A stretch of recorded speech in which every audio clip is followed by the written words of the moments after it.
Class 11-এ উঠে প্রথম সেমিস্টারেই MCQ প্রশ্নের উত্তর দিয়ে অনেক নাম্বার পেয়ে যাব, একইভাবে ক্লাস 12-এও সেখানেও প্রথম পরীক্ষায় এমসিকিউ প্রশ্নের উত্তর দিয়ে বহু নাম্বার পেয়ে যাব।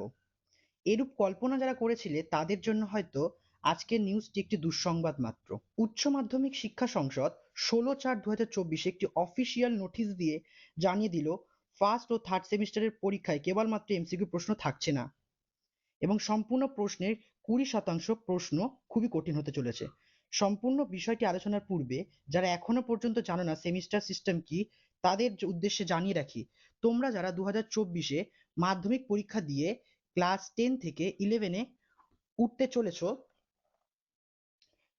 তোমাদের ক্লাস 11-এ দুটি পরীক্ষা দিতে হবে।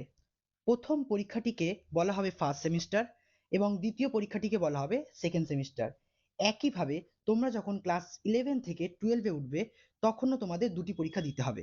12-এর প্রথম পরীক্ষাটিকে বলা হবে থার্ড সেমিস্টার এবং দ্বিতীয় পরীক্ষাটিকে বলা হবে ফোর্থ সেমিস্টার এবং তোমাদের সম্পূর্ণ সিলেবাসটি হবে নতুন। তোমাদের ক্লাস 11-এর ফার্স্ট সেমিস্টারের পরীক্ষাটি হবে এমসিকিউ নির্ভর এবং সেকেন্ড সেমিস্টারের পরীক্ষাটিতে বড় প্রশ্ন সহ অন্যান্য ধরনের প্রশ্ন থাকবে। একইভাবে ক্লাস 12-এর প্রথম পরীক্ষাটি হবে এমসিকিউ নির্ভর এবং দ্বিতীয় পরীক্ষাটিতে থাকবে বড় প্রশ্ন সহ আরো নানান ধরনের প্রশ্ন। এই পর্যন্ত সব ঠিকঠাক ছিল, কিন্তু উচ্চ মাধ্যমিক মধ্যশিক্ষা পর্ষদ 16/4/2024-এ একটি অফিসিয়াল নোটিশ দিয়ে জানিয়ে দিল তোমাদের ফার্স্ট সেমিস্টার ও থার্ড সেমিস্টারের যে এমসিকিউ প্রশ্ন থাকবে বলা হয়েছিল, সেই এমসিকিউ প্রশ্নের মধ্যেও বিভিন্ন ধরনের ভাগ করা থাকবে, যেমন filling the blanks, column matching, true false, case base question. ভিডিওটি কন্টিনিউ করার পূর্বে তোমাদের কাছে বিশেষ অনুরোধ, এখনো পর্যন্ত যারা ভিডিওটিতে লাইক করনি তারা একটি লাইক করে দাও এবং চ্যানেলটিকে সাবস্ক্রাইব না করে থাকলে চ্যানেলটিকে সাবস্ক্রাইব করে আমার পাশে থাকো। এছাড়া এই নোটিশে বোর্ড প্রশ্নকর্তাদের উদ্দেশ্যে জানিয়েছে সম্পূর্ণ প্রশ্নপত্রের 50% প্রশ্ন একদম সহজ সরল করতে হবে, 30% প্রশ্ন করতে হবে একটু জটিল প্রকৃতির এবং 20% প্রশ্ন হবে শিক্ষার্থীদের বুদ্ধি ও সিলেবাসের ওপর তাদের দক্ষতার মূল্যায়নের জন্য। আশা করি তোমরা বিষয়টি বুঝতে পেরেছো।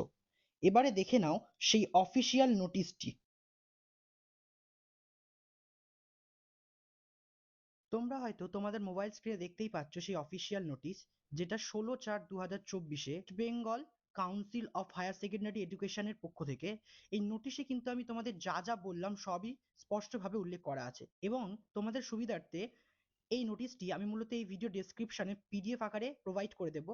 চাইলে সরাসরি কিন্তু West Bengal council of higher secondary এডুকেশনের অফিসিয়াল ওয়েবসাইটে গিয়ে এই নোটিশটি ডাউনলোড করে নিতে পারবে। আজকের ভিডিওটি এখানেই সমাপ্ত করলাম, দেখা হবে নতুন কোনো একটি ভিডিওর সাথে। ততক্ষণের জন্য সকলে সুস্থ থেকো এবং ভালো থেকো। আর ভিডিওটি যদি তোমাদের কোনো উপকারে লেগে থাকে অবশ্যই তোমাদের ফ্রেন্ড সার্কেলে শেয়ার করতে ভুলো না এবং কমেন্ট করে জানিও যে তোমরা পরবর্তীকালে কি ধরনের ভিডিও আমার এই চ্যানেলে দেখতে চাইছো।